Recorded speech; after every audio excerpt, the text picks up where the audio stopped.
Bueno, normalmente cuando se piensa en construir algo, a ver, se hace en términos de previsibilidad absoluta. Claro, como en la ingeniería pura y dura. Exacto, ingeniería pura. Se despliega un plano sobre la mesa, se calcula la carga que van a soportar los pilares, se vierte el cemento, se levantan las vigas de acero y, bueno, al final del proceso, la estructura que emerge es exactamente la que se había diseñado. Sí, es un proceso súper limpio, predecible. Muy predecible. Y sobre todo obedece a las leyes de la física, que eso da mucha paz. Totalmente. Es casi, digamos, una ecuación matemática. Si se siguen los pasos rigurosamente, pues se obtiene el resultado esperado. Y hay que admitir que eso proporciona una tranquilidad inmensa. Al ser humano le fascina que las cosas encajen perfectamente en sus categorías. Ya sabes, que el esfuerzo se traduzca en certezas materiales. Pero claro, luego damos un paso fuera de esa zona de confort, de esos planos tan perfectos. Nos adentramos en el mundo del desarrollo humano, en la formación del carácter, en el laberinto de las decisiones vitales. Y de repente, esos planos de arquitectura impecable se vuelven tremendamente borrosos. Se difuminan por completo, sí. Entramos en un terreno de construcción donde, a ver, los materiales son invisibles, donde las herramientas son palabras, y el resultado es, honestamente, bastante impredecible.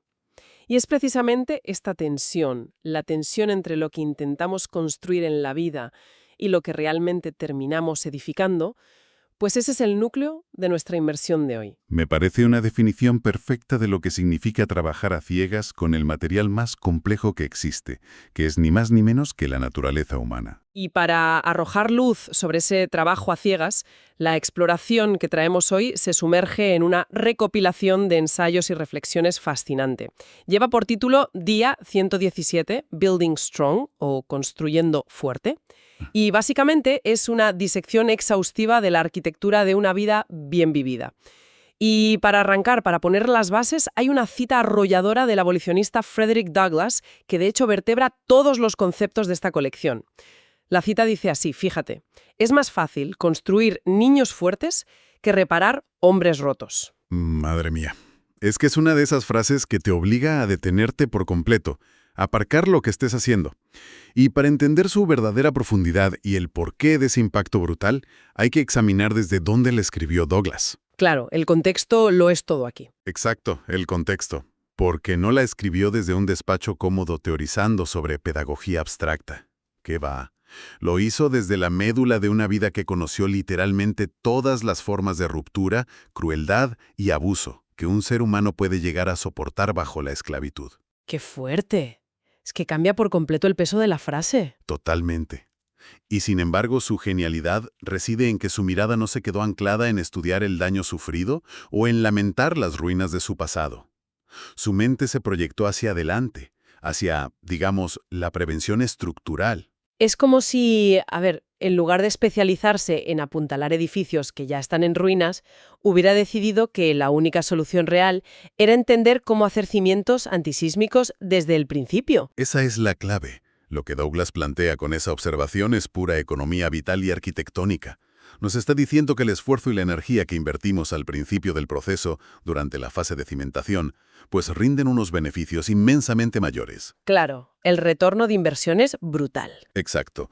Si esa misma energía se aplica tarde, en la etapa adulta, a menudo solo sirve para intentar tapar grietas estructurales crónicas.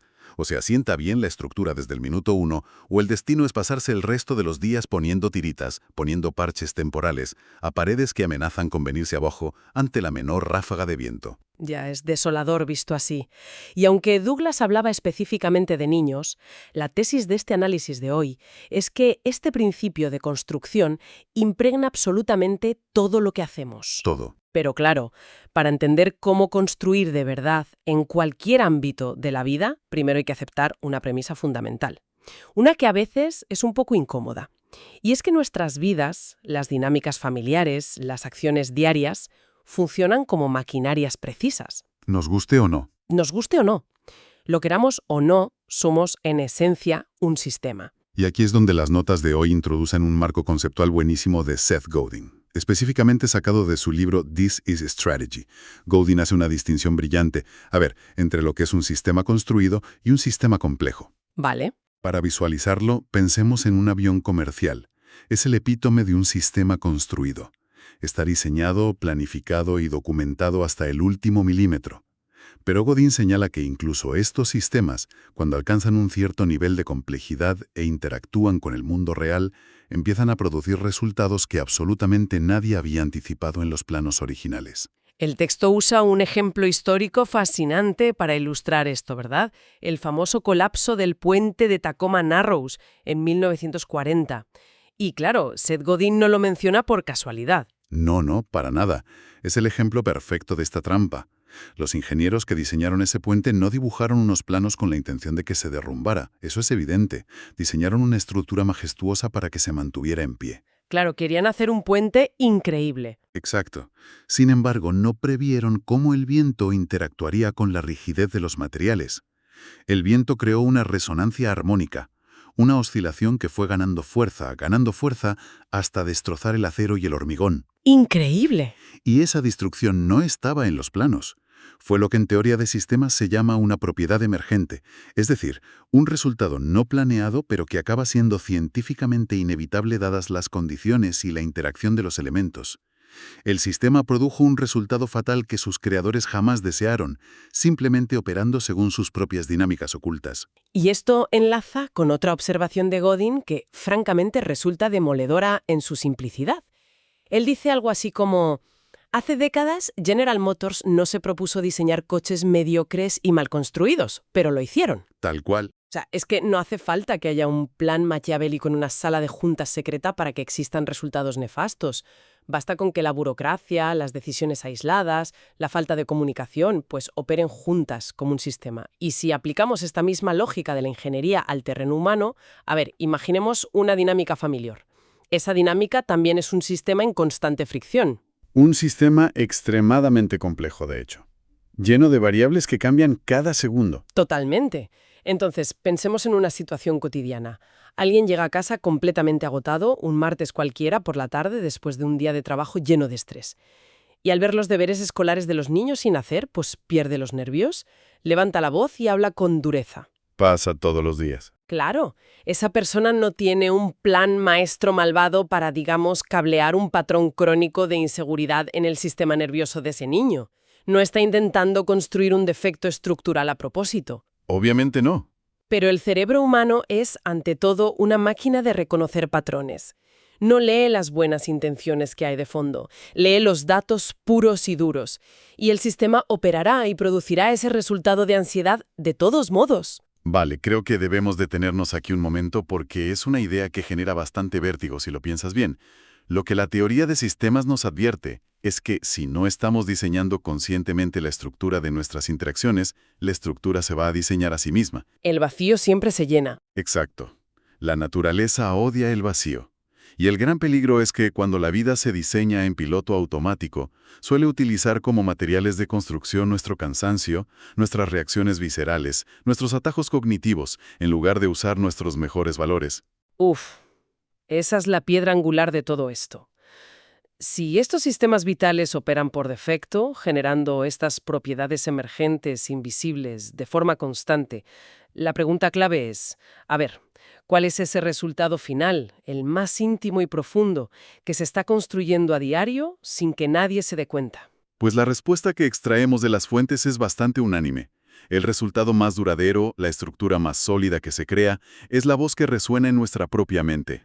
Daily Dad, de Ryan Holiday, cita al psicólogo deportivo, el Dr. Jim Lower, y lanza una frase que no deja escapatoria. Dice: el verdadero agente de poder en la vida es la voz que nadie escucha. Y qué gran verdad. Y el argumento aquí es que quienes crían con absolutamente cada interacción, por minúscula que sea, están actuando como coautores literales de esa voz interna en las mentes jóvenes.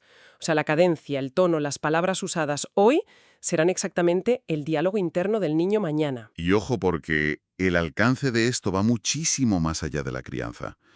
Si lo extrapolamos a la autogobernanza, a cómo se gestiona el diálogo interno ya en la edad adulta, el documento nos lleva a un ejemplo histórico definitivo. Nos lleva a Marco Aurelio. Palabras mayores. Mayoresim. Y hay que ponerlo en perspectiva, porque a veces olvidamos quién era. Era el hombre más poderoso de la faz de la tierra. Emperador de Roma, comandante absoluto de inmensas legiones, dueño del mundo conocido. Casi nada. Casi nada. Y, sin embargo, ¿a qué hacía? pues pasaba las madrugadas en tiendas de campaña militares a la luz de una simple lámpara de aceite escribiendo sus meditaciones. Concretamente lo que hoy conocemos como los libros 1 y 6. A ver, yo me pongo en la piel de alguien que escucha esto ahora mismo y pienso, vale, me estás diciendo que el hombre con el control militar absoluto del mundo se pasaba las noches escribiendo una especie de diario de gratitud. Suena raro, sí. Suena excesivamente idealizado. Es decir, ¿por qué alguien con tanto poder que podía hacer lo que quisiera necesitaba hacer eso? Es una duda muy lógica. Hoy en día asociamos lo de escribir un diario a algo casi de ocio, de relax o de autocuidado suave. Pero para Marco Aurelio no era un pasatiempo. Era pura supervivencia. Supervivencia. Sí, porque él no escribía para publicar un tratado filosófico, ni para pasar a la historia como un sabio. Él sabía perfectamente que el poder absoluto corrompe y aísla, destruye a la persona. Así que esa escritura era un proyecto de construcción estrictamente pragmático. Estaba apuntalando deliberadamente el muro de carga de su propia mente. Ah, claro. Estaba cultivando la voz que le iba a hablar al día siguiente cuando tuviera que enfrentar traiciones de sus generales, plagas diezmando a su pueblo y decisiones a vida o muerte. Entiendo. O sea, no era un ejercicio poético de ¡ay, qué bonito es el mundo! Era ponerse la armadura desde dentro. Exacto, es la mejor metáfora. Y hay una técnica fascinante que usaba en esos textos. Se dedicaba a ducharse, por usar un término así más moderno, con las virtudes de las personas que conocía. ¿Cómo es eso de ducharse con virtudes? Pues escribía analíticamente sobre, por ejemplo, la energía incansable de un mentor suyo, o la modestia de un familiar, o la capacidad de perdonar de un buen amigo. Y la razón neurocientífica detrás de esto, aunque evidentemente él no supiera de neurociencia, es que al centrar obsesivamente su atención en esas cualidades, estaba forzando a su cerebro a adoptar esos patrones. Su objetivo era que esas virtudes ajenas se convirtieran en su propio clima interior. ¡Qué maravilla! Es que Marco Aurelio estaba haciendo en plena antigüedad y en medio de guerras brutales exactamente lo mismo que Frederick Douglass pediría siglos después: poner una buena voz en la cabeza. Solo que el emperador se lo estaba aplicando a sí mismo como un mecanismo de defensa puro y duro. Tal cual. Y claro, esto nos lleva a un punto crítico en nuestra exploración. Construir esa voz interior inquebrantable requiere atención, sí, muchísimo esfuerzo, pero el documento señala que requiere otro material que hoy en día es casi un tabú social, y es otorgar el permiso para enfrentarse a la fricción. Un tema profundamente incómodo hoy en día. Muy incómodo. Y para entenderlo, el ensayo rescata una historia buenísima que contaba el filósofo estoico Epicteto sobre la joven Gorgo, que más tarde sería nada menos que reina de Esparta. Los espartanos, tela con ellos. ¿Tela marinera? Sí. La anécdota narra cómo Gorgo observó a un ilustre visitante de otra ciudad que estaba siendo calzado por su propio sirviente. Y claro, para ella, que había sido educada en la extrema autosuficiencia espartana, presenciar a un adulto sano, fuerte, incapaz de atarse sus propios zapatos, era algo tan alienígena que se giró hacia su padre y exclamó con un asombro muy genuino, fíjate: «Mira, padre, el forastero no tiene manos». Madre mía. Es una imagen que te corta la respiración, por su inocencia y a la vez por su brutalidad. Totalmente. Y Ryan Holiday, en el texto, usa esta anécdota casi como un bisturí para diseccionar la modernidad.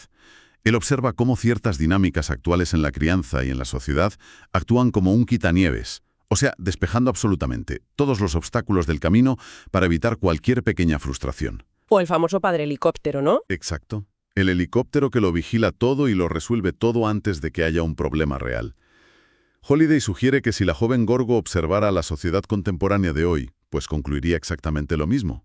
A fuerza de facilitarlo todo, se ha dejado a muchísimas personas, figuradamente, sin manos.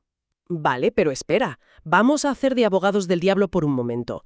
Porque desde fuera, claro, es muy fácil teorizar sobre la fricción y la dureza. Pero ¿no es el instinto humano más básico y natural querer proteger a quienes se ama? Claro, es lo más instintivo. Cualquiera podría pensar, y con toda la razón del mundo, que allanar el camino de un ser querido, ahorrarle un sufrimiento innecesario, es el mayor acto de cuidado imaginable. O sea, es poner aislante acústico y térmico para que no sufran el rigor del clima ahí fuera. Es un argumento muy poderoso y es el instinto más natural, sin duda. Pero el análisis que arrojan estas fuentes desmonta esa idea haciendo una separación muy fina. Separa lo que es protección real de lo que es privación. A ver, explícame eso. Siguiendo con la metáfora de la casa. Poner aislantes está genial, pero si en el proceso de construir una casa se decide quitar los muros de carga, simplemente porque pesan demasiado o porque son muy difíciles de instalar, pues la casa colapsará con la primera tormenta seria. Claro, el muro molesta, pero sostiene. Exacto. La confianza real en uno mismo no se puede regalar, ni se puede heredar, no se compra. Solo se gana superando obstáculos por cuenta propia. Eliminar la fricción constante no es proteger, es privar a alguien de la oportunidad de desarrollar sus propios músculos de adaptación. Le estás quitando el gimnasio de la vida. Tal cual. Si se quitan todas las dificultades, se produce el resultado emergente del que advertía Godin al principio. Adultos estructuralmente frágiles que nadie, absolutamente nadie, planeó crear. La verdadera construcción requiere la valentía enorme de permitir la dificultad. Lo cual nos lleva, inevitablemente, a la siguiente pregunta lógica. A ver, aceptar y permitir esa fricción requiere una resistencia mental tremenda. Muchísima. ¿Cómo se evita que esa dificultad constante no termine amargando o derrumbando a quien la enfrenta? Porque la vida puede ser muy dura. Y aquí el día 117 introduce un concepto vital, que es la necesidad de una higiene perceptual extrema y de mantener unos estándares inquebrantables. Y para entender esta higiene perceptual, tenemos que volver a Marco Aurelio. Él utilizaba una técnica de visualización implacable, precisamente para no dejarse seducir ni aterrorizar por las circunstancias. ¿En qué consistía? Consistía básicamente en desnudar las cosas de su aura, de su glamour o de su terror. Por ejemplo, si un banquete le parecía demasiado ostentoso, se recordaba a sí mismo con frialdad que el vino añejo y carísimo no era más que zumo de uva fermentado. Qué bueno. O si veía una túnica imperial púrpura, se decía, bueno, esto es solo lana de oveja teñida con sangre de marisco. O si la fama le parecía seductora, imaginaba cómo el tiempo borraría todo rastro de ella y nadie se acordaría de su nombre. O sea, desmitificaba la realidad. Exacto. Es un ejercicio brutal para disolver las ilusiones emocionales que nos secuestran el cerebro. Al desmitificar la realidad de esa manera, se reduce drásticamente la respuesta de estrés de la amígdala. Es pura regulación emocional, pero a través de la lógica más fría. Es como limpiar los cristales de la casa, ¿no? Limpiarlos a fondo para ver exactamente qué hay fuera, sin distorsiones, sin la suciedad del ego. Y el ensayo no se queda solo en Marco Aurelio. Muestra cómo Séneca aplica un filtro muy similar a emociones supertóxicas como la venganza. Ah, la venganza, un tema clásico. Clásico. Séneca plantea que la ira dura muchísimo más que la ofensa original. En términos arquitectónicos, que es el tema de hoy, buscar venganza es como prender fuego a tu propia casa esperando que el humo acabe ahogando al vecino. Es la definición perfecta de daño autoinfligido. Es un daño estructural autoinfligido total. Y luego, desde otra disciplina completamente distinta, el economista John Maynard Keynes aporta una dimensión muy intelectual a esta limpieza de cristales. Él afirma algo precioso. Dice, la dificultad no reside en las ideas nuevas, sino en escapar de las viejas. ¡Qué gran verdad! Y todo esto que comentas culmina en la herramienta más radical, la más conocida de los estoicos para mantener esa claridad absoluta, el famoso memento mori. Recuerda que morirás. Eso es. La meditación constante sobre la propia mortalidad. Parece lúgubre, pero es súper práctico. Si filtras tus ansiedades y los conflictos diarios a través de una simple pregunta. Si te dices, a ver, ¿dejaría de importarme esta tontería si supiera que mi tiempo es verdaderamente limitado? La respuesta suele ser sí. Casi siempre.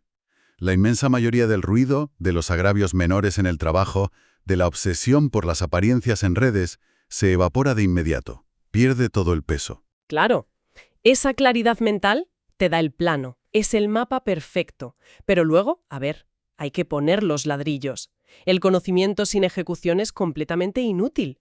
Te quedas en la teoría.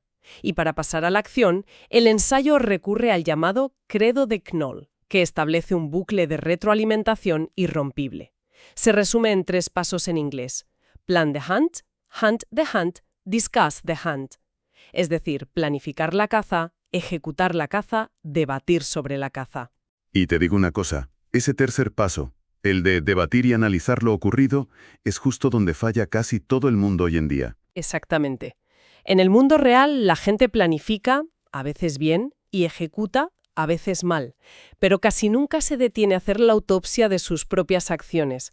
Por ejemplo, alguien se equivoca en un proyecto laboral súper importante, pierde a un cliente clave y en lugar de hacer el discuss the hunt, en lugar de sentarse a ver qué falló, pues se justifica, echa la culpa a otro y pasa al siguiente proyecto. Claro, la huida hacia adelante. Eso es el equivalente a construir el segundo piso de un edificio sin haber bajado al sótano a comprobar por qué demonios se agrietó el techo del primero. Es un desastre garantizado. Un desastre absoluto. Y fíjate, este rigor organizativo del que hablas tiene un juez implacable y definitivo. Y ese juez es el propio cuerpo humano. Ajá, el cuerpo. Por eso el texto rescata una antigua máxima de Sócrates, quien sostenía con mucha vehemencia que es una absoluta desgracia llegar a la vejez sin haber visto la belleza y la fuerza de la que es capaz el propio cuerpo. Es una cita durísima, pero cierta. Muy cierta, porque el cuerpo físico es el terreno más honesto que existe. No entiende de retórica, no acepta justificaciones intelectuales ni excusas filosóficas baratas. O se ha hecho el trabajo de levantar peso, de moverse, de cuidarse, o no se ha hecho. Punto. Es la validación física de la disciplina mental. Es que es la encarnación literal del título de hoy, Construir fuerte. Y el profesor Randy Pausch, en su famosísima y súper conmovedora última lección antes de fallecer, él remata toda esta filosofía de la acción con una perspectiva bellísima.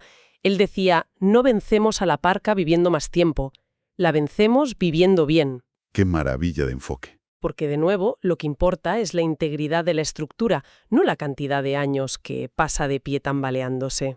Bueno, llegados a este punto de la exploración, creo que es crucial hacer una pequeña pausa. Respirar. Sí, porque es denso. Porque claro, si alguien escucha todo esto de golpe, disciplina espartana, control férreo de emociones, memento mori, estándares implacables, entrenamiento riguroso, o sea, la imagen mental que se forma es la de un búnker de hormigón armado. Total, una arquitectura gris, súper fría, inexpugnable, pero, completamente carente de vida. Exacto. Podría parecer un manual perfecto para fabricar robots sin sentimientos, ¿no? Sí, sí. Y esa es precisamente la gran tragedia y el mayor malentendido histórico del estoicismo moderno. Se ha popularizado en Internet esta idea de que consiste en reprimir las emociones, aguantar la respiración y mirar al mundo con una indiferencia absoluta y fría. Pero las fuentes de Building Strong se encargan de dinamitar ese mito por completo. Menos mal. Sí, porque nos revelan cuál es el verdadero material que une todos estos ladrillos tan pesados. Fíjate en Marco Aurelio, en sus escritos más privados, se revela como un esposo devoto y un padre que lloró amargamente la pérdida de varios de sus hijos. De hecho, el ideal supremo que él mismo se marcaba, su lema personal de vida, era una frase que lo dice todo: sé libre de pasión y lleno de amor. A ver, es una frase preciosa, pero parece una paradoja enorme. ¿Cómo se separa la pasión del amor en este contexto filosófico tan concreto? Buena pregunta. Es una distinción mecánica que es fundamental para esta arquitectura vital. En la antigüedad clásica, la pasión no se entendía como el entusiasmo positivo y creativo de hoy en día. No era hacer las cosas con pasión. ¿Qué era entonces? La pasión era la emoción visceral que tomaba el control de tu sistema. Era el fuego descontrolado que quema la casa por dentro. El miedo paralizante, la ira ciega, los celos destructivos. Vale, las emociones desbocadas. Exacto. El amor, por el contrario, era el mortero. Una emoción súper firme, elegida de manera consciente y dirigida hacia el bienestar del otro. Es la fuerza real que mantiene unidos esos ladrillos cuando hay presión. La pasión es una reacción involuntaria, te secuestra. El amor es la más alta de las acciones voluntarias. Entendido. Y lo fascinante de las notas de hoy, de este día 117, es cómo rastrea esta misma integración entre la fuerza y el amor a través de tradiciones completamente dispares que en principio no tienen nada que ver. Ajá. El ensayo menciona, por ejemplo, la fórmula del psicólogo clínico Jordan Peterson. Él aconseja algo súper curioso. Dice que hay que ser tan amable como una paloma, pero tan sabio como una serpiente. Una combinación potente. Muy potente, porque la amabilidad sin la duveza de la sabiduría pues se convierte en un sentimentalismo inocente súper fácil de manipular por los demás. Y la sabiduría sin amabilidad es, simplemente frialdad sociopática. Tal cual. Y fíjate que esa misma intersección aparece en un terreno tan implacable como es el mundo de la política. El texto rescata el pragmatismo crudo del presidente estadounidense Lyndon B. Johnson. Él tenía como regla de oro, y cito, «Ten un plan claro y definido para que te gusten las personas». O sea, amar a la gente era parte de su estrategia. Y por supuesto, todo esto remite al cimiento moral más profundo de la cultura occidental, con la enseñanza central de Jesús de Nazaret de amar al prójimo. ¿Todos convergen? Sí, desde emperadores romanos en la antigüedad hasta políticos duros del siglo XX coinciden exactamente en este mismo vértice. Y para rematar el análisis de este mortero esencial que es el amor, el texto incluye una parábola del maestro espiritual Anthony de Melo, que a mí me encanta porque ilustra perfectamente el límite de tanta teoría y tanta filosofía. A ver, cuéntala. En la historia, un grupo de estudiosos superacadémicos le pregunta al maestro qué es lo único, lo más importante que realmente se necesita en la vida. Él responde muy lacónicamente y dice, un corazón. Corto y al pie. Muy corto. Pero lo verdaderamente interesante es lo que ocurre después, porque los discípulos le suplican que explique cómo conseguirlo, qué métodos usar, qué libros leer, y el maestro se niega en rotundo a decir una sola palabra más. Y ese silencio del maestro es la lección principal de toda la parábola. Es brillante, porque si él hubiera proporcionado una metodología, no sé, un sistema de 5 pasos fáciles para adquirir un corazón puro, el intelecto de sus discípulos lo habría convertido inmediatamente en un concepto más. Lo habrían intelectualizado. Exacto. Habría sido archivado en una estantería mental, clasificado con una etiqueta y olvidado. El cerebro adora la eficiencia. Y entender el concepto del amor no consume calorías, es fácil. Pero vivirlo de verdad en medio de la fricción diaria en los martes por la tarde con los niños, eso requiere un gasto de energía inmenso. El mensaje de Mello es que no se puede entender el fuego simplemente mirando los planos maravillosos de una chimenea. Hay que encenderlo, y punto. Es que el amor no es un elemento decorativo en la fachada, no. Es la práctica continua, sudorosa y diaria de sostener la estructura entera. Es una síntesis espectacular, de verdad. Así que, si damos un paso atrás, ¿no?, y nos alejamos un poco para intentar contemplar la fachada completa de lo que hemos construido en este análisis de hoy, el documento nos presenta 5 grandes pilares muy claros. Vamos a repasarlos. Primero, la conciencia aguda de que operamos como sistemas, queramos o no, y que cada pequeña interacción genera esas propiedades emergentes, esos resultados invisibles, como nos advertía Godin con el puente. Segundo, la necesidad vital de pura supervivencia de cultivar deliberadamente nuestra propia voz interior, exactamente igual que hacía Marco Aurelio en su tienda de campaña en medio de la noche. Tercero, la resistencia, y esto es difícil, la resistencia a la tentación de eliminar absolutamente toda la fricción de la vida de nuestros seres queridos, para no dejarlos figuradamente sin manos como a aquel forastero en Esparta. Cuarto pilar, la exigencia innegociable de mantener los estándares altos. Es decir, bajando siempre a revisar los cimientos de cada fracaso, con ese discuss de Hunt, y forjando la fortaleza del cuerpo físico como prueba final. Y quinto, y quizá el más importante, la elección inquebrantable del amor y la amabilidad frente al cinismo puro y duro. Pues mira, es una estructura a prueba de terremotos, así de claro. Y para definir el resultado final de vivir bajo este esquema arquitectónico tan sólido, el escritor Elbert Hubbard lo resumió de una manera magistral. Dijo, la felicidad es un hábito, cultívalo. ¡Qué bonito! Si volvemos a nuestro emperador romano, Marco Aurelio no logró superar la inmensa carga de las guerras crónicas, la terrible plaga antonina y todas las traiciones políticas porque tuviera más suerte que los demás o porque viviera más años. Triunfó sobre todo aquello porque logró edificar en su interior una fortaleza de carácter que simplemente sobrevivió a todo el caos que ocurría de puertas para afuera. Qué gran fiore para él, lo cual nos devuelve, para cerrar el círculo completo de hoy, a la provocación inicial que nos lanzaba Frederick Douglass. Es más fácil construir niños fuertes que reparar hombres rotos. Después de todo lo que hemos desgranado durante este rato, queda clarísimo que esa frase es un manual de ingeniería vital enorme, que va muchísimo más allá de la infancia y de la crianza. Por supuesto. Pero si elevamos la mirada por encima del individuo aislado y contemplamos el impacto de esta idea a gran escala, aparece un panorama que es fascinante, pero también impone respeto. Exactamente. Impone mucho respeto, porque si entendemos, como hemos visto, que cada persona es una estructura arquitectónica en constante construcción, la sociedad en su conjunto no es más que el skyline de una inmensa ciudad. Esa es la gran revelación de todo esto. Y deja una pregunta que, sinceramente, creo que merece la pena masticar con mucha calma mucho después de terminar de escuchar esto. Y es que cuando se toman decisiones diarias motivadas por el cinismo, por el cansancio del martes o por el atajo fácil y la burocracia, no solo se está descuidando el propio edificio, no es un problema aislado. No, ¿qué va? Se está introduciendo podredumbre estructural en la ciudad entera. Así que, sabiendo que el esfuerzo invertido en construir sólidamente hoy, con fricción y amor, evita unos colapsos catastróficos mañana, pues valdría la pena preguntarse qué tipo de edificio se está sumando al perfil de esa ciudad.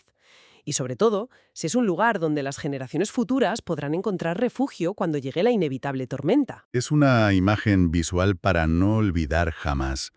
La ciudad que habitaremos mañana dependerá única y exclusivamente de los cimientos que decidamos verter hoy.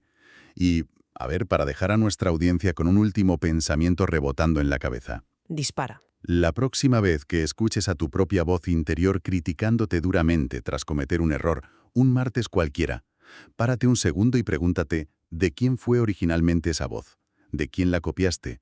Y lo más importante, pregúntate si vas a seguir dándole permiso para ser el arquitecto del resto de tu vida. Madre mía. Una reflexión monumental para dar por concluida nuestra inmersión de hoy. Así cerramos. Muchísimas gracias por acompañarnos en este análisis a fondo. Hasta la próxima.